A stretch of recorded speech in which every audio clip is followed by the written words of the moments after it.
This past Friday, we had a kidnapping, and we gave out some basic information on Friday evening and then a little bit on Saturday too. And this is a follow-up to that, just to let you know just how dangerous the situation was. It started Friday night about 10:30 when three armed men entered a home calling the Richland County Police.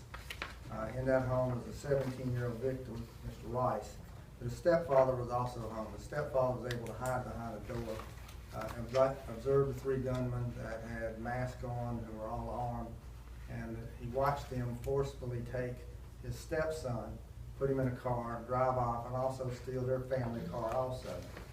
Immediately called us with a description of the car and as much information as we could get. We were not successful during Friday evening or Saturday morning, during the early morning hours, to come up with anything until we started getting ransom calls. The victim that had been kidnapped, Mr. Rice's family, started getting ransom calls demanding a certain amount of money for his safe return. Our investigators at that point were already working on the case. What concerned us the most about this case was that our victim had diabetes, he was diabetic, and he didn't have his insulin with him. And if he had missed 3 of his shots, then at some point very shortly thereafter he went into a diabetic coma and probably would have died. So it kind of escalated our concern even more than what we had initially with the fact that we had someone kidnapped. We knew that it was on a short time frame to recover him, that we had to do all that we could to make sure we got him back as fast as we could. Once the ransom calls started coming in, with the use of technology that we have access to, we were able to come up with some leads. We started following up on the leads. Our investigators and our special response team was activated. We had a full team out ready to respond to wherever we needed to go. We were able to do some just good investigative work. I congratulate everybody who worked on this case. The hard work and dedication they had didn't slow up one bit. They were able to follow these leads. They went from one place to the next, was able to get an address on Leedsburg Road, a trailer park. They went there and they found the vehicle that had been used in the kidnapping, the red vehicle. They found that. They found Mr. Christopher Brown inside. We actually had to telephone with him that the ransom calls had been made. So we had him, but we didn't have the victim. We still didn't know where the victim was at. Again, we were able to come up with some leads, and we were able to locate a abandoned house off of Bluff Road, where we found the victim, where he was locked into a closet in the abandoned house. Again, his diabetic condition had worsened to the point where he was almost going to go into a coma. We got him just in the nick of time. We were able to get EMS was with us, got him transported to the hospital, and basically saved his life. We made one arrest at that point with Christopher Brown. We knew there was 2 other people we were looking for. We continued to work. Later that night, we arrested 2 other suspects that we've charged in this case. One of them is Kwame Grosha, and the other one is Tavius Brown. What's significant about these 2 individuals is that Grosha just got out of prison in December. This is his criminal record for all these pages here. He's been charged with just about anything that you can imagine, with from drug charges to robbery to assaults to burglary. About every violent crime that you can imagine he's been arrested for at some point in his life. Just got out of jail in December. The other subject had just gotten out of jail 2 weeks ago. Brown was released from prison 2 weeks ago. This is his record here. So we had 2 very vicious criminals, along with Mr. Chris Brown, who did a violent kidnapping. Again, they entered the house calling Richland County Police, but they kidnapped an individual who had diabetes, and again, we were able to quickly recover him. I just think this case just demonstrates some of the violent individuals we got in our community who won't stop. With records like this, they're career criminals. They're not going to stop.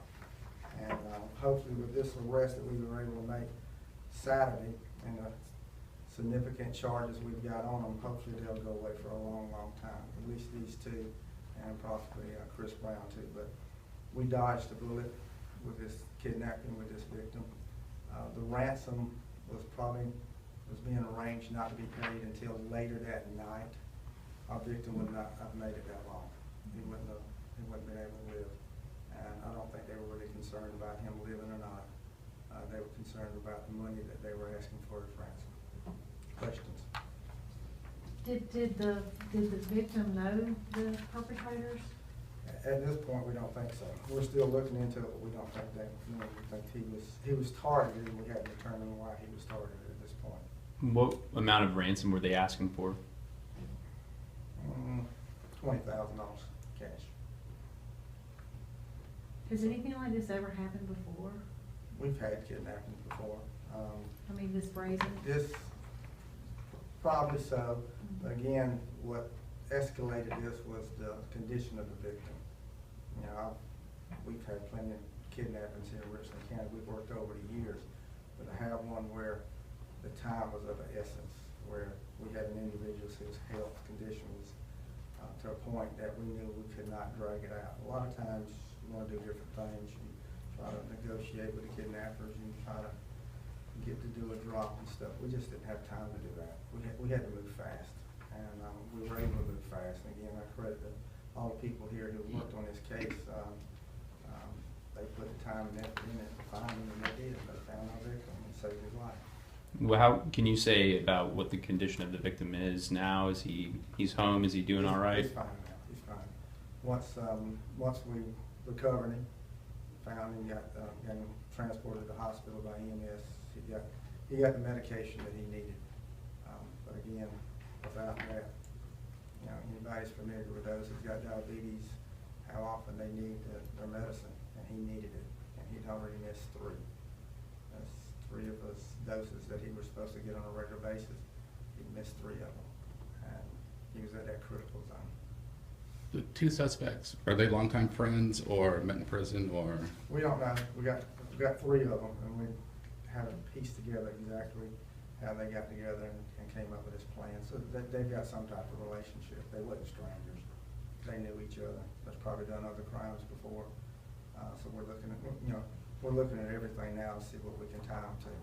I doubt very seriously this is the first thing that they've ever done, because it's very evident with their criminal records now. Since one's only been out of prison 2 weeks, you know, we'll have to see what he's done in 2 weeks. The other one's been out since December.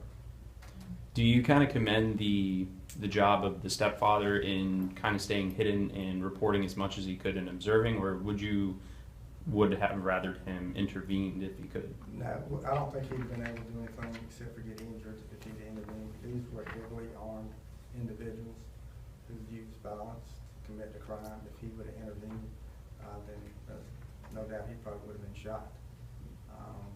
With what he did, it helped us out. He gave us a good description. He gave us a description of the car. He gave us a description of what they were wearing. That all helped us in our investigation. As soon as we went to the trailer park on Leesburg Road, there was a car that fit the exact description he'd given us. We knew at that point we were on the right trail. Just a matter now, just keep following the dots until we got to the end.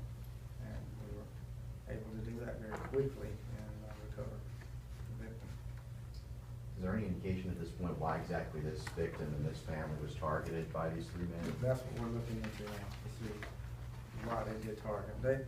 It wasn't random, we know that. It couldn't be random. There had to be some reason that they targeted this family, and that's what we're gonna investigate now. And it was Jones, Sheriff, that got out of jail 2 weeks ago, and Roja in December, is that correct? No. Sorry. Rocha was in December, and Brown was 2 weeks ago. Brown 2 weeks ago. Brown was 2 weeks ago. Christopher Jones, we don't have any significant record on him.